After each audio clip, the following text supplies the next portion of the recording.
Ruta 40 might be well on its way to becoming a ribbon of tarmac so long it could knit a continent together, but for now at least you can still get a taste of old.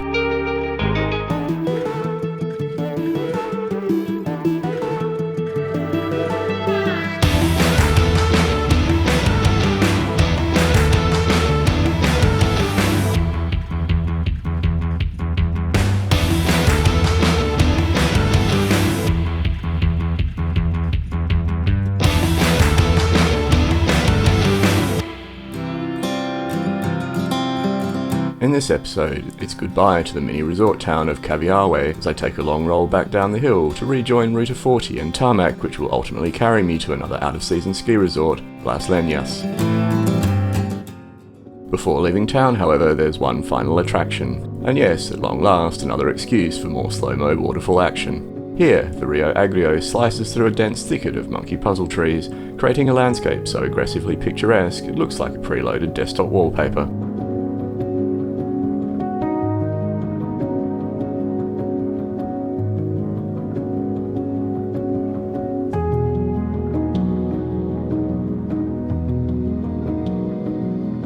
Back in town, day 112 begins with yet another smile from the weather gods. Caviahue may be small, but it possesses the relaxed charm of a place where stress arrives, takes one look around, and quietly leaves again. Sadly, I can't stay forever. The road doesn't ride itself.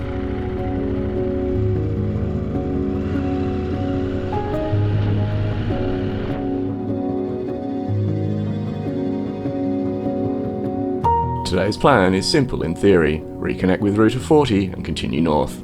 Before that though, comes 126 k's of gravel, or ripio as the South Americans romantically insist on calling something that still rattles your fillings loose, albeit surrounded by some genuinely distracting Patagonian scenery.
Just east of Caviahue, I make a minor detour to continue what is rapidly becoming an accidental waterfall tour. Judging by the density of tourists, this one's clearly developed a reputation. Whenever you see this many people voluntarily leaving their cars, nature is usually about to show off. And indeed, Salto del Agrio turns out to be a stunner. It lacks the sheer swaggering scale of Iguazu, but compensates with colours so vivid it looks as though somebody spilled industrial paint into the canyon. But in reality a geological souvenir of several million years of volcanic misbehaviour in the neighbourhood.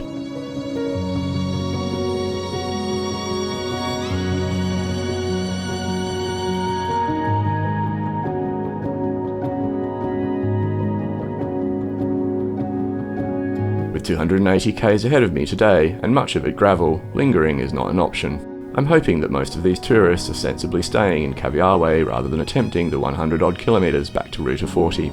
Another dust bath right now would be a bit of a mood spoiler.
Caviahue may not be sitting at any particularly dramatic altitude, but the long descent offers what I can only describe as a landscape buffet. Every few kilometres the scenery changes costume like an overfunded theatre production. In a trip that's already set a high bar for stunning rides, this one clears it comfortably.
After what feels suspiciously quicker than the actual 2 hours involved, the gravel finally surrenders at the junction with Ruta 40.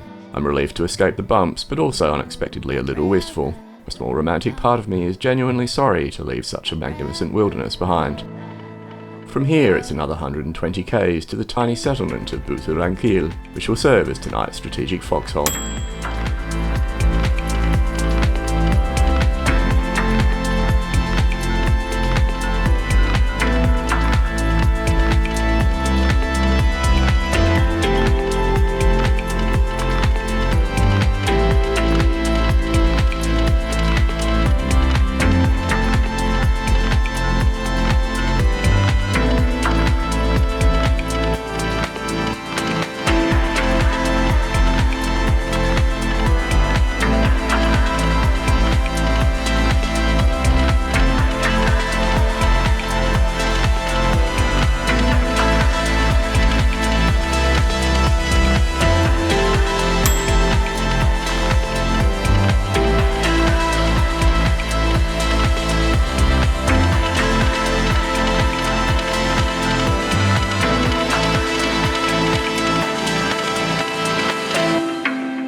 pushing north again, the glorious morning weather starts to be infiltrated by suspicious clouds from the horizon.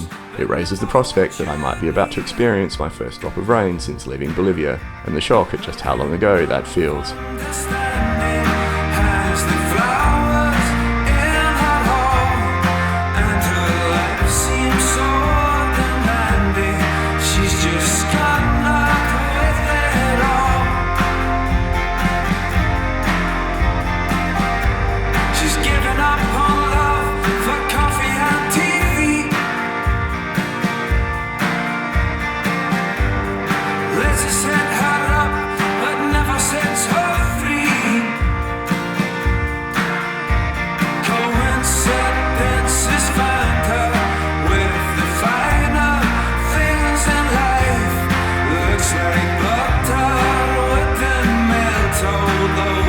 Ranquil arrives with all the drama of a bus timetable, distinguished chiefly by South America's near ubiquitous insistence of having town names displayed in large Insta-friendly lettering.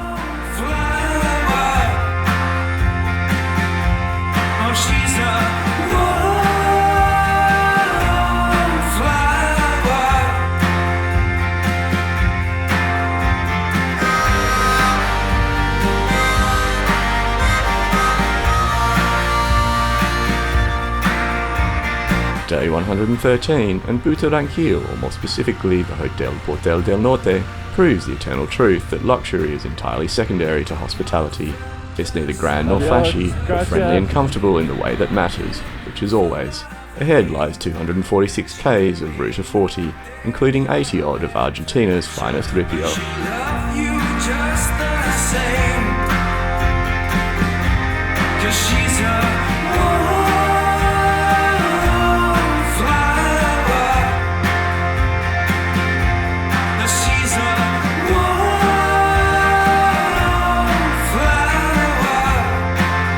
The paved section of the road, while it lasts, offers up a magnificent panorama of sun-drenched desert, which has the unhurried confidence of something that knows it has your full attention.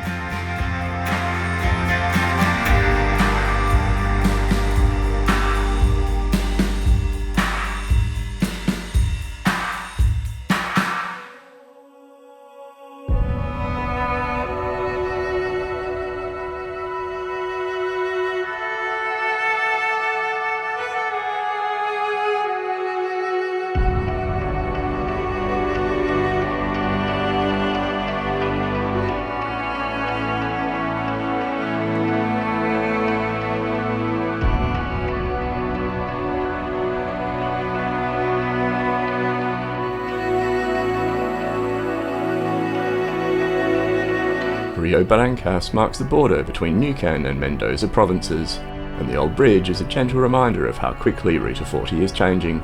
At first glance it looks perfectly serviceable, until you notice the exit ramp requires the agility of a mountain goat.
The ripio soon arrives as promised, heralded by a sign informing travellers that this road is currently under maintenance, a phrase that would be more reassuring if the maintenance appeared to have actually started. Still, the scenery remains stubbornly majestic.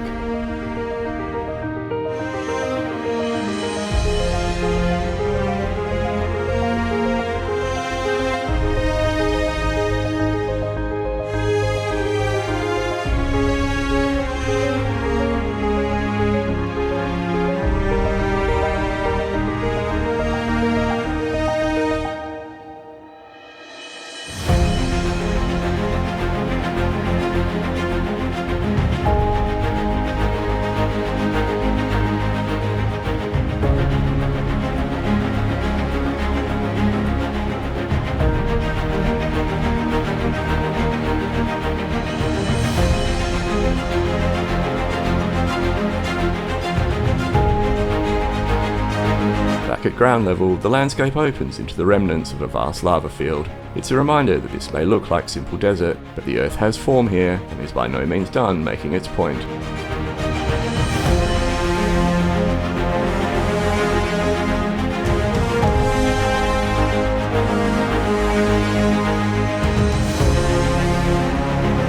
It's encouraging to see fellow bikers tackling the Ripio too, although riding on the wrong side of the road here does seem a little optimistic given the speed at which local drivers approach corners, often with the emotional commitment of a cruise missile.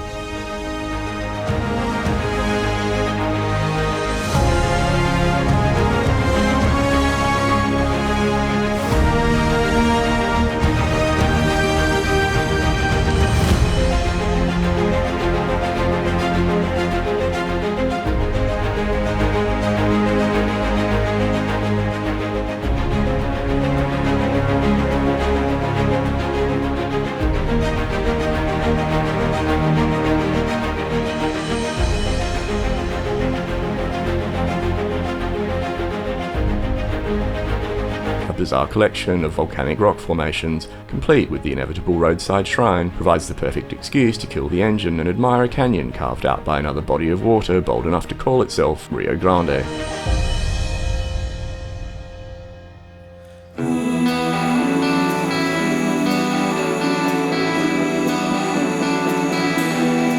As it turns out, there's only so much volcanic rock you can stare at, so I decide to crack the throttle and head on into Ruta 40's next geological costume change.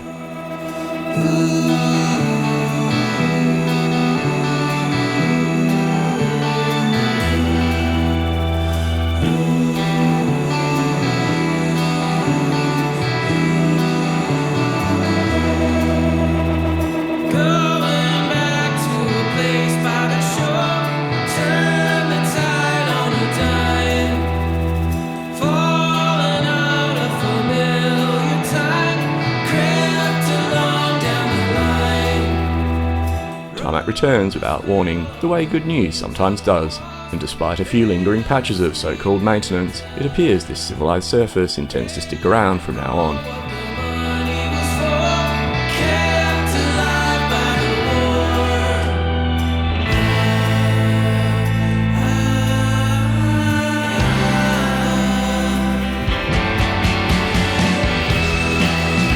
An old-school Ruta 40 bridge crosses another section of the Rio Grande, this one finally earning the Grande part of its name. It marks the beginning of the final leg towards Malargue, one of the few genuine urban centres in the region.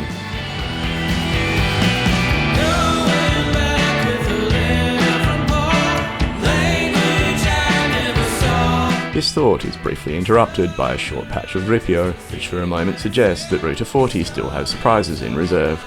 Mercifully, it turns out to be merely another bit of that eternal maintenance.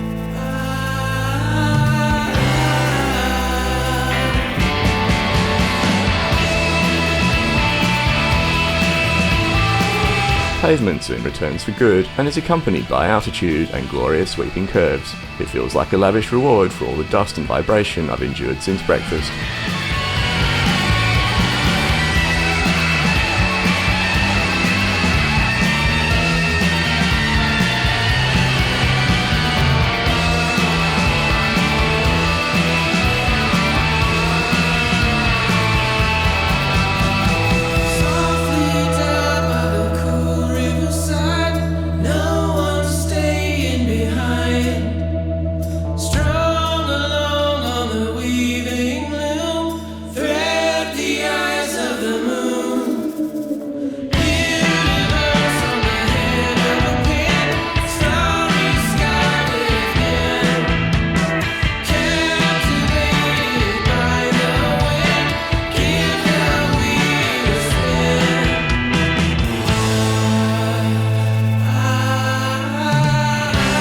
Final classic Ruta 40 bridge ushers me into the outskirts of Malargue.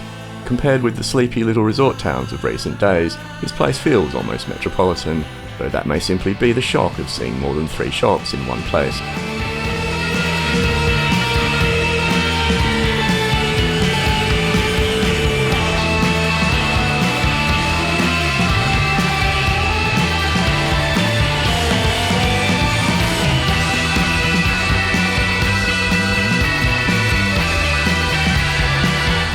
114 and my KTM appears to have made a couple of Austrian friends in the car park overnight.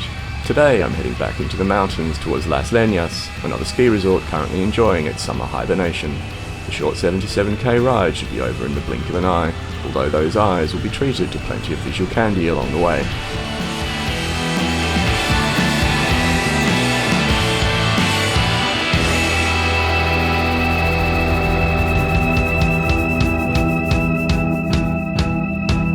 Leaving town means a short return to Ruta 40 before hanging a sharp left for the big climb. At 2,200 metres, it won't trigger any altitude sickness by Andean standards, but after the recent bouncing along gravel roads, I'm prepared to applaud almost anything involving smooth corners and fresh air.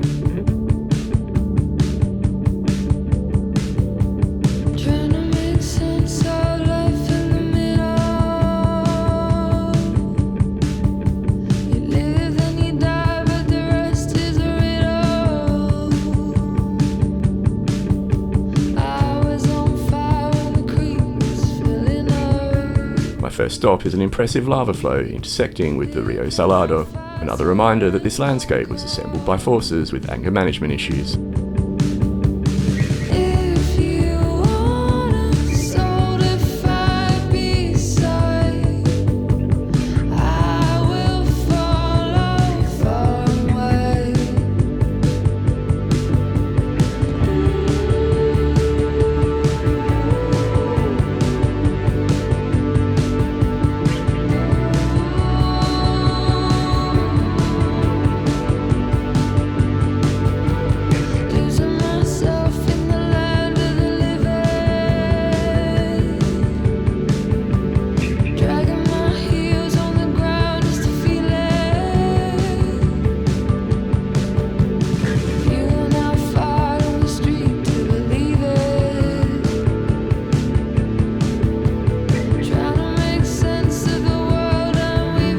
To a posh ski resort, it turns out, is always well maintained, an observation that raises broader questions about infrastructure priorities that I'm certainly not qualified to answer.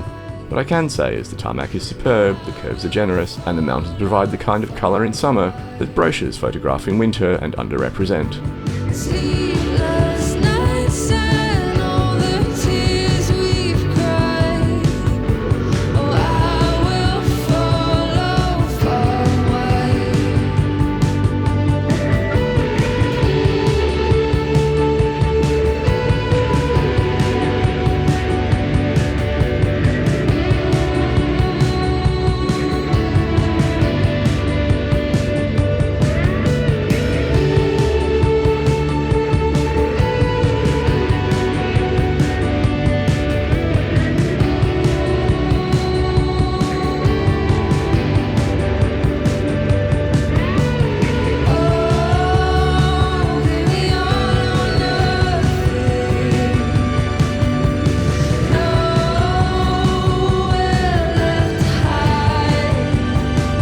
Las Leñas might look a bit modest compared to the mega resorts of Aspen or Chamonix, it still reigns as a heavyweight by South American standards. In midsummer, it's ghost town quiet, but just enough of it is functioning to allow me to pitch camp for a few days, ditch the luggage, and take a crack at some mountain trails.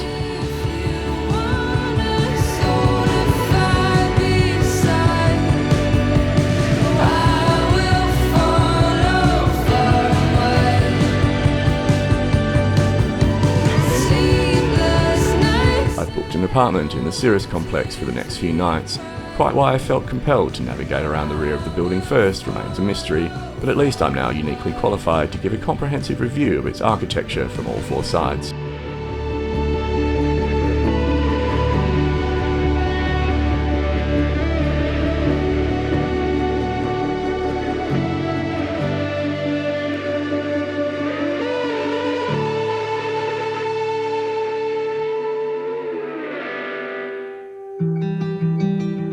Goodbye mountains, craters, colourful mountains, flat, tunnels, water shrines, WTF, and high altitude.